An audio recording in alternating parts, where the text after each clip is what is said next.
Hello students, आज की class में हम बात करेंगे डीजल साइकिल के बारे में। ओके, जैसे कि लास्ट क्लास में हमने कार्नोट साइकिल के बारे में और ऑटो साइकिल के बारे में डिस्कशन किया था। उसी सीरीज में आज हम बात करने वाले हैं डीजल साइकिल के बारे में। ओके, डीजल साइकिल में कितनी प्रोसेस होती है? जिस तरह से हमने ऑटो साइकिल में पढ़ा था कि ऑटो साइकिल में 4 प्रोसेस होती है, उसी प्रकार से डीजल साइकिल में भी कितनी प्रोसेस होती है? 4 प्रोसेस होती है। डीजल साइकिल कहाँ यूज की जाती है? तो डीजल साइकिल डीजल इंजन में यूज की जाती है। कहाँ यूज की जाती है? Diesel engine. ओके, और ऑटो साइकिल कहाँ यूज की जाती है? ऑटो साइकिल यूज की जाती है पेट्रोल इंजन में। ओके, पेट्रोल इंजन और डीजल इंजन में क्या डिफरेंस है? डीजल इंजन में हम diesel as a fuel use करते हैं और पेट्रोल इंजन में petrol as a fuel use करते हैं। डीजल इंजन में स्पार्क प्लग नहीं लगा होता, डीजल इंजन में फ्यूल इंजेक्टर लगा होता है। हम क्या करते हैं कि एयर को कंप्रेस करने के बाद फ्यूल को इंजेक्ट करते हैं, डीजल को इंजेक्ट करते हैं, और बाकी सारी प्रोसेस सेम होती है जो जो कि हमने पढ़ी थी ऑटो साइकिल में। ऑटो साइकिल में जैसे कि हमने बोला था कि ऑटो साइकिल पेट्रोल इंजन जो होता है ऑटो साइकिल पे काम करता है, और पेट्रोल इंजन 4 स्ट्रोक प्रोसेस किस प्रकार से होती है? सक्शन, कंप्रेशन, एक्सपांशन और exhaust. Similar process diesel engine में भी होंगी, सक्शन, कंप्रेशन, एक्सपांशन और एग्जॉस्ट। ओके, मेजर डिफरेंस क्या होता है? फ्यूल डिफरेंट होता है, डीजल यूज किया जाता है, और दूसरा पॉइंट ये कि वहां पर स्पार्क प्लग लगा होता है और यहाँ पर क्या लगा होता है? Fuel injector. स्टार्ट करते हैं। सबसे पहले हम ड्रॉ करते हैं पीवी डायग्राम डीजल साइकिल का, और कौन कौन सी प्रोसेस होती है इसमें उसके बारे में हम बात करते हैं।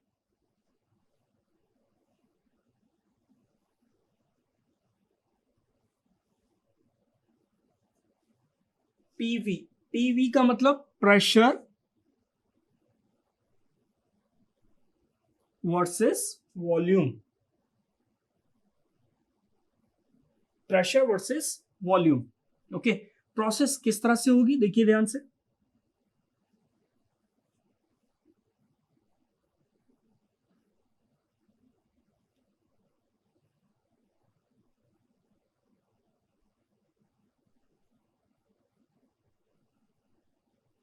सबसे पहले क्या होगा? 1 to 2 प्रोसेस। 1 to 2 प्रोसेस क्या है?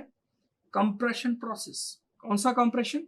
Adiabatic compression. ओके, यहां पर हम अपना सिलेंडर ड्रॉ करते हैं।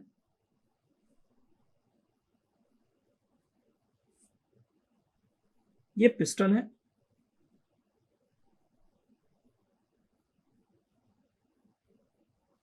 ओके, ये पिस्टन है। पिस्टन इस पॉइंट से इस पॉइंट तक क्या हो रहा है? इसका एक्सपांशन हो रहा है।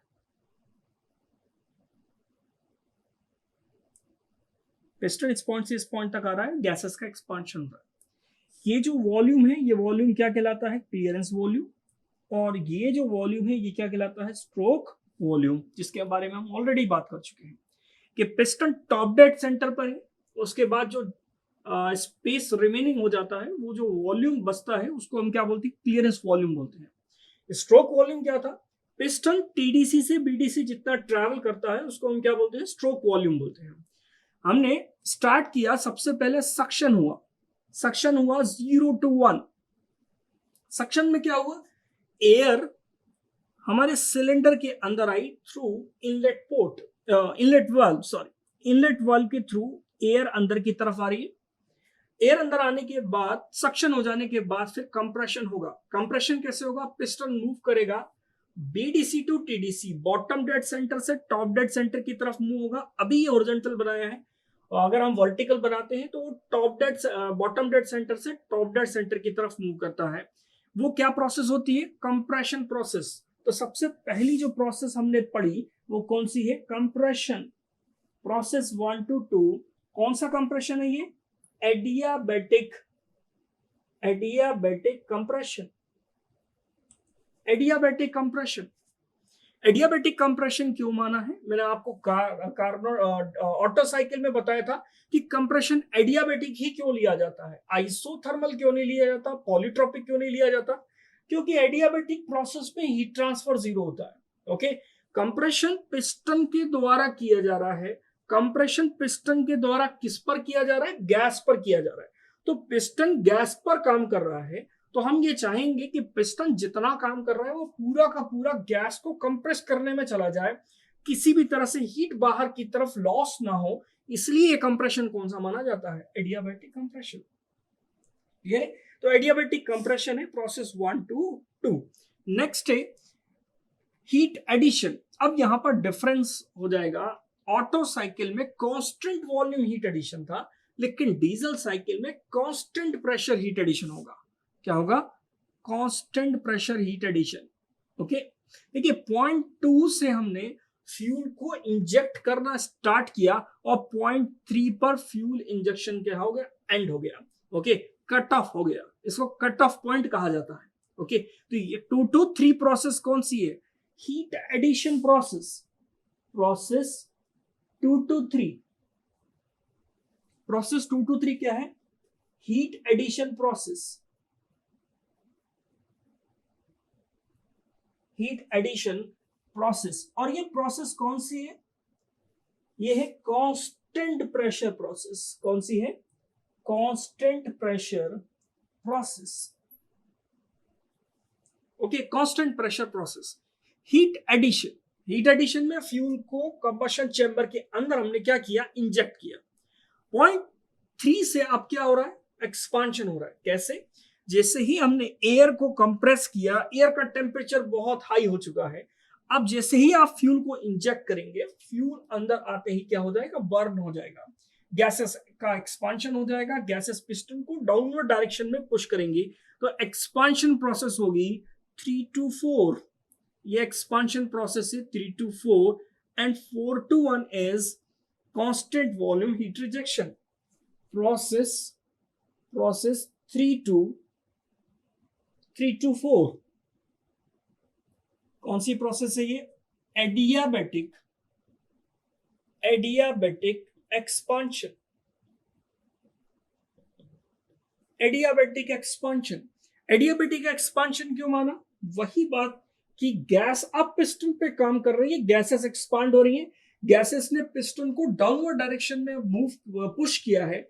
गैसेस जितना काम पिस्टन पे कर रही हैं, क्या होना चाहिए कि पिस्टन ने जितना काम गैसेस ने जितना काम पिस्टन पे किया, पूरा का पूरा पिस्टन के पास चला जाए, किसी भी तरह का हीट लॉस ना हो, एनर्जी लॉस ना हो। इसलिए एक्सपांशन क्या माना जाता है? Adiabatic expansion. कौन सा लॉ फॉलो होता है? PV to the power gamma is equals to constant. Next है 4 to 1। 4 to 1 कैसी प्रोसेस है? Constant volume heat rejection. Okay, ये प्रोसेस तो ऑटो साइकिल की ही तरह है कि हीट एडिशन हो रहा है कांस्टेंट वॉल्यूम पे। 4 to 1 is the constant volume heat rejection. अब हम इसकी थर्मल इफिशिएंसी को डिराइव करते हैं। Process 4 to 1 constant volume heat rejection. Constant volume heat rejection, thermal efficiency drive करते हैं। यहां पर दो रेशो की बात कर लेते हैं। सबसे पहले पहला रेशो तो हम ऑलरेडी जानते हैं, जिसको हम क्या बोलते हैं? Compression ratio, RC. Compression ratio. Okay, compression ratio क्या होता है? कंप्रेशन रेशियो होता है V1/V2। V1/V2 इसको हम क्या बोलते हैं? कंप्रेशन रेशियो बोलते हैं। डीजल इंजन के लिए या डीजल साइकिल के लिए कंप्रेशन रेशियो की जो वैल्यू होती है वो 17 से 22 के आसपास होती है। ओके, कंप्रेशन रेशियो इसका ज्यादा होता है, हाई कंप्रेशन रेशियो होता है, तभी फ्यूल को अगर आप इंजेक्ट करेंगे तो वो बर्न होगा, अदरवाइज नहीं होगा। ओके, तो कंप्रेशन रेशियो क्या होता है? V1/V2। ओके, नेक्स्ट एक नया रेशियो हम डिफाइन कर रहे हैं, रो। इसको हम बोल रहे हैं cut off ratio. Cut off ratio क्या बोल रहे हैं? इसको कट ऑफ रेशियो बोल रहे हैं। कट ऑफ रेशियो क्या है? कट ऑफ रेशियो है V3/V2। इसको हम बोल रहे हैं cut off ratio. Okay, P3 और P2 आपस में क्या होंगे? बराबर होंगे। प्रेशर क्या है? सेम है। ओके, P4 की वैल्यू अलग होगी और P1 की वैल्यू भी क्या है? अलग है। ये एक नया रेशियो हमने पढ़ा है, जिसको हम क्या बोल रहे हैं? कट ऑफ रेशियो बोल रहे हैं। अब हम थर्मल इफिशिएंसी का डेरिवेशन स्टार्ट करते हैं। थर्मल इफिशिएंसी का फॉर्मूला क्या पढ़ा है हमने? थर्मल इफिशिएंसी का हमने फॉर्मूला देखा है, आउटपुट अपॉन इनपुट, ये थर्मल इफिशिएंसी का फॉर्मूला है। आउटपुट अपॉन इनपुट, आउटपुट कैसे कैलकुलेट किया जाता है? आउटपुट कैलकुलेट किया जाता है heat supply minus heat rejected divided by heat supply. Okay, अब यहां पर हमें कैलकुलेट करना होगा कि हीट सप्लाई कांस्टेंट प्रेशर में कितनी है। ओके, तो हमें ये कहां से पता चलेगा? यूनिट 1 में फर्स्ट लॉ ऑफ थर्मोडायनेमिक्स में हमने ये देखा कि अगर कोई प्रोसेस कांस्टेंट प्रेशर है तो हीट सप्लाई कैसे निकाली जाती है। कांस्टेंट वॉल्यूम में heat rejection process, constant volume में हीट रिजेक्शन प्रोसेस में क्यूआर की वैल्यू कैसे निकालेंगे? कांस्टेंट वॉल्यूम कंसीडर करके, जैसे कि हमने ऑटो साइकिल में कंसीडर किया था। ओके, स्टार्ट करते हैं। सबसे पहले हीट सप्लाई कैलकुलेट करते हैं। Heat supply, okay, heat supply कौन सी प्रोसेस के लिए है? Process 2 to 3। ये प्रोसेस कौन सी है? Constant pressure process. Constant pressure process को फॉलो करते हुए फर्स्ट लॉ ऑफ थर्मोडायनेमिक्स हम अप्लाई करते हैं। फर्स्ट लॉ ऑफ थर्मोडायनेमिक्स क्या होता है? dq is equal to du plus dw। ये होता है first law of thermodynamics. dw को हम क्या लिख सकते हैं? du plus pdv। Okay, p जो है वो कांस्टेंट है तो डेरिवेटिव के अंदर जा सकता है, तो उसको हम क्या लिख सकते हैं? du प्लस p इंटू, इसको हम लिख सकते हैं कुछ इस तरह से, d into P into V. d common आ जाएगा तो ये आ जाएगा dq, d कॉमन का मतलब डिफरेंशियल ऑपरेटर बाहर आ जाएगा, internal energy plus PV. u plus PV क्या होता है? हमने फर्स्ट लॉ ऑफ थर्मोडायनेमिक्स में पढ़ा है। एंथैल्पी बेसिकली क्या होती है? u plus PV. तो इसको हम क्या लिख सकते हैं? dh। तो कांस्टेंट प्रेशर प्रोसेस में हीट सप्लाई जो होता है वो किसके बराबर होता है? चेंज इन इंटरनल एनर्जी के, चेंज इन एंथैल्पी के, सॉरी। हीट सप्लाई किसके बराबर होता है? चेंज इन एंथैल्पी के। चेंज इन एंथैल्पी का फॉर्मूला क्या होता है? चेंज इन एंथैल्पी का फॉर्मूला होता है mcp T3 minus T2। Okay, वहां पर हमने ऑटो साइकिल में फॉर्मूला क्या लगाया था हीट सप्लाई का? mcv dt, और यहां पर क्या लगाया? mcp dt। फर्क सिर्फ किसका है? cp और cv का। वहां पर cv आ रहा था, यहां पर क्या आ रहा था? cp। cp का मतलब क्या है? Specific heat at constant pressure. यहां पर हम cp की वैल्यू हमेशा कितनी रखेंगे? 1.005 किलो जूल पर केजी केल्विन। ओके, और cv की वैल्यू हमने देखी है 0.718। ओके, तो हीट सप्लाई हमने कैलकुलेट कर लिया है। अब हम हीट रिजेक्टेड कैलकुलेट करके इस फॉर्मूले में पुट करके थर्मल इफिशिएंसी का डेरिवेशन कंप्लीट करेंगे। आगे सॉल्व करते हैं। इफिशिएंसी का जो फॉर्मूला है वो क्या होता है? Heat supply minus heat rejected divided by heat supply. Okay, heat supply हम अभी फॉर्मूले से कैलकुलेट कर चुके हैं। हीट सप्लाई का फॉर्मूला क्या था? अगर हम पर केजी की बात करें तो पर केजी में फॉर्मूला क्या होगा? Cp T3 माइनस T2, ये हीट सप्लाई है। हीट रिजेक्टेड का फॉर्मूला क्या होगा? अब देखिए, हीट रिजेक्टेड हम ऑलरेडी ऑटो साइकिल में डिस्कस कर चुके हैं कि कैसे निकाला जाता है। कांस्टेंट वॉल्यूम प्रोसेस है, कांस्टेंट वॉल्यूम प्रोसेस को फॉलो करते हुए फर्स्ट लॉ ऑफ थर्मोडायनेमिक्स लगा दीजिए, वर्क जीरो हो जाएगा। तो heat supply is equal to change in internal energy हो जाता है, और चेंज इन इंटरनल एनर्जी का फॉर्मूला क्या होता है? Cv T4 minus T1। Okay, ये दो वैल्यूज को हम यहां पुट करते हैं और इफिशिएंसी की वैल्यू को कैलकुलेट करते हैं। Efficiency is equals to 1 minus heat rejected divided by heat supply. Okay, thermal efficiency is equals to 1 minus heat rejected कितना है? Cv T4 minus T1 divided by QS heat supply Cp T3 minus T2। Okay, अब हम क्या करें? जिससे कि हमने auto cycle में किया था, सारे टेम्परेचर्स की वैल्यूज को हम किसी एक टेम्परेचर के फॉर्म में लेकर आएंगे। ये भी आपका फॉर्मूला हो सकता है। Cp और Cv के बीच में रेशियो को हम क्या बोलते हैं? Cp बाय Cv क्या होता है? गामा होता है। Cp बाय Cv की वैल्यू क्या होती है? गामा होती है तो थर्मल इफिशियंसी कितनी आ रही है, 1 minus 1 upon gamma T4 minus T1 divided by T3 minus T2। Clear? तो ये आ गई थर्मल इफिशियंसी की वैल्यू। ये भी फॉर्मूला आप अप्लाई कर सकते हैं इन, ये किस फॉर्मेट में है, टेम्परेचर के फॉर्मेट में है। किस फॉर्मेट में है कि टेम्परेचर के फॉर्मेट में।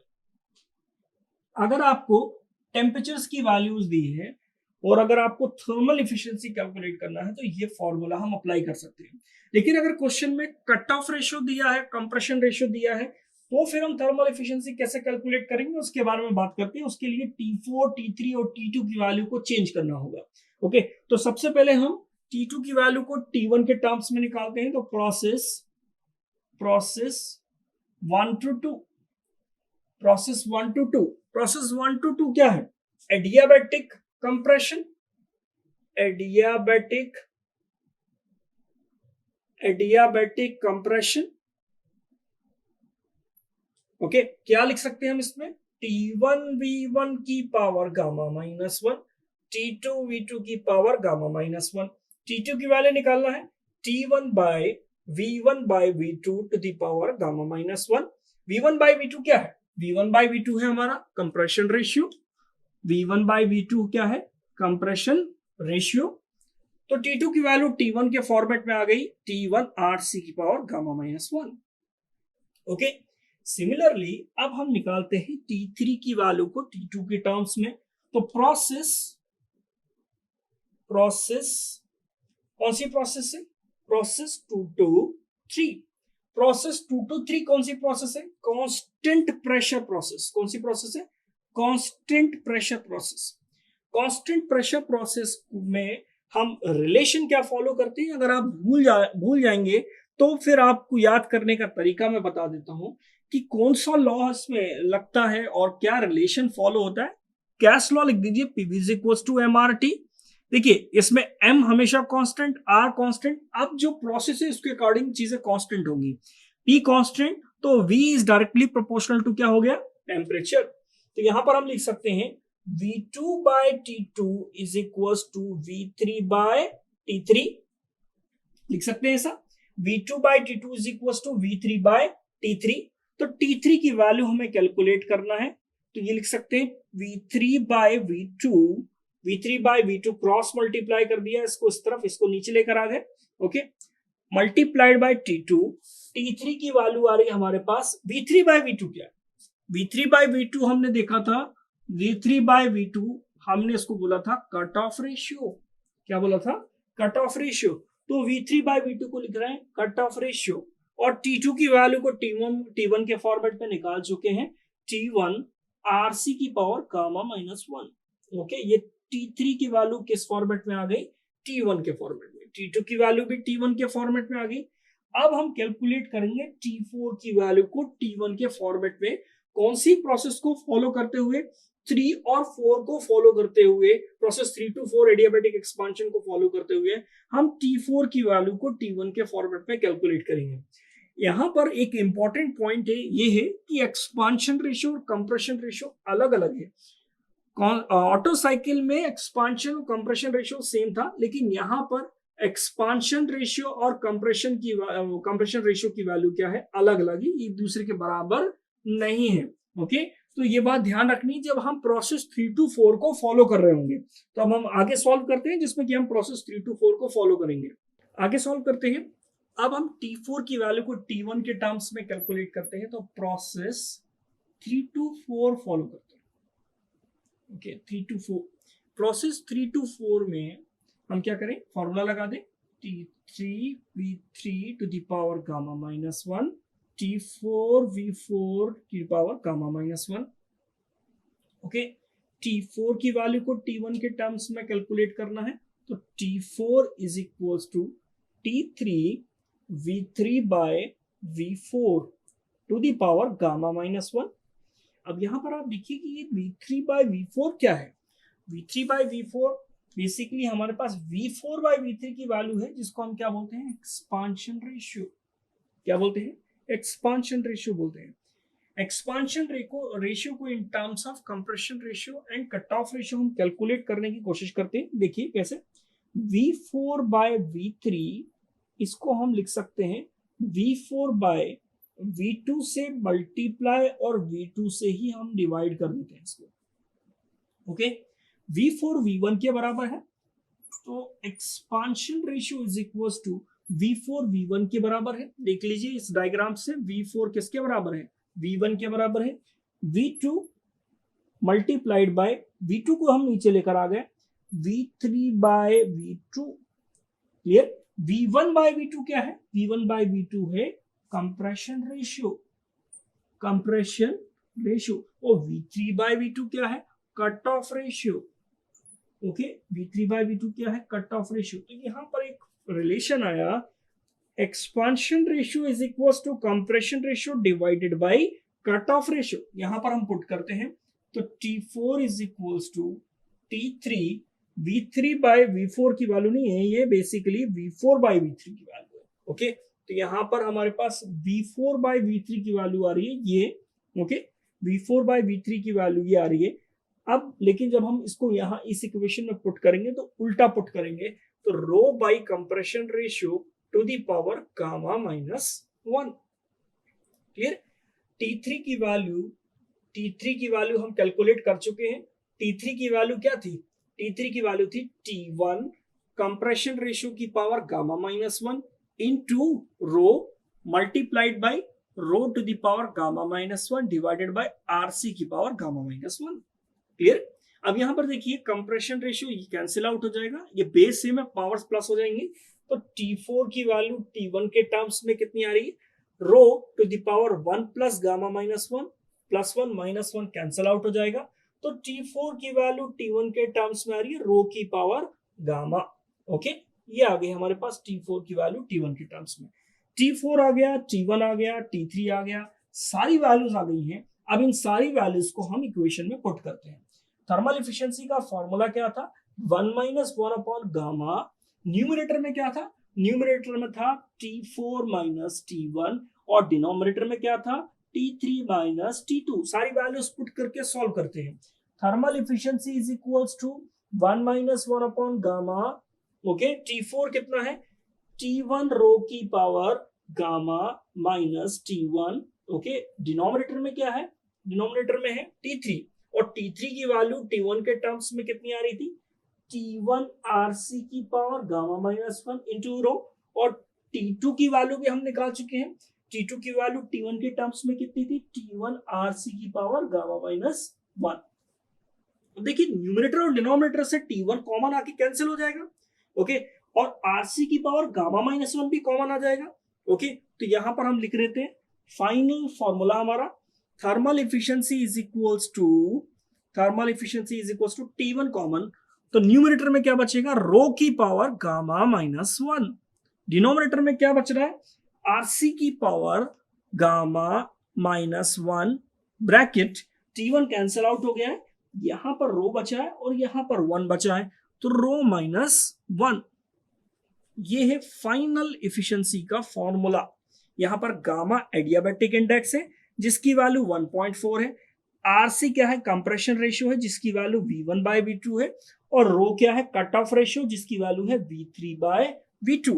ओके, ये कंप्रेशन रेशियो और ये क्या है, कट ऑफ रेशियो। ये थर्मल एफिशिएंसी का फॉर्मूला देखकर हमें समझ में आता है कि डीजल साइकिल की जो थर्मल एफिशिएंसी होती है वो किन किन पॉइंट्स पर डिपेंड करती है। डीजल साइकिल की thermal efficiency cut off ratio पर डिपेंड करती है, एडियाबैटिक इंडेक्स पर डिपेंड करती है और कंप्रेशन रेशियो पर डिपेंड करती है। ओके, तो जिस तरह से हमने ऑटो साइकिल, कार्नोट साइकिल की एफिशिएंसी का फॉर्मूला याद किया था, उसी तरह से ये फॉर्मूला भी आप याद रख लीजिए। डिफरेंस सिर्फ यहाँ पर रो का है, रो की पावर गामा माइनस 1 एक्स्ट्रा आ गया, रो माइनस 1 एक्स्ट्रा आ गया है, गामा की वैल्यू एक्स्ट्रा आ गई, बाकी ये पुराना फॉर्मूला है 1 माइनस 1 अपॉन RC की पावर गामा माइनस 1। ये ऑटो साइकिल की एफिशिएंसी का फॉर्मूला था। ओके, तो ये है पूरी डीजल साइकिल। डीजल साइकिल का यूज कहाँ किया जाता है, डीजल इंजन में यूज किया जाता है। ओके, डीजल इंजन में मेजर डिफरेंस क्या था, यहाँ पर हीट एडिशन कांस्टेंट प्रेशर पे किया गया, ऑटो साइकिल में हीट एडिशन कहां पर किया गया, कांस्टेंट वॉल्यूम में किया गया। ये मेजर डिफरेंस आ जाता है। ओके, डीजल इंजन में स्पार्क प्लग नहीं होता, डीजल इंजन में फ्यूल इंजेक्टर दिया जाता है। ओके, यहाँ पर फ्यूल और एयर का मिक्सचर को कंप्रेस नहीं किया जाता डीजल इंजन में, डीजल इंजन में हम सिर्फ एयर को कंप्रेस करते हैं और फ्यूल को इंजेक्ट कराते हैं। ये डिफरेंस है किसके बीच में, ऑटो साइकिल को और डीजल साइकिल के बीच में। हम तीनों साइकिल पढ़ने के बाद फिर तीनों के डिफरेंस के बारे में जानेंगे कि किसका वर्क डन ज्यादा होता है, किसकी थर्मल एफिशिएंसी ज्यादा होती है। इसके बाद हम डुअल साइकिल भी पढ़ेंगे, लेकिन इसके बाद हम सबसे पहले डीजल साइकिल पे बेस्ड कुछ न्यूमेरिकल प्रॉब्लम को क्या करेंगे, सॉल्व करेंगे। Okay, thank you.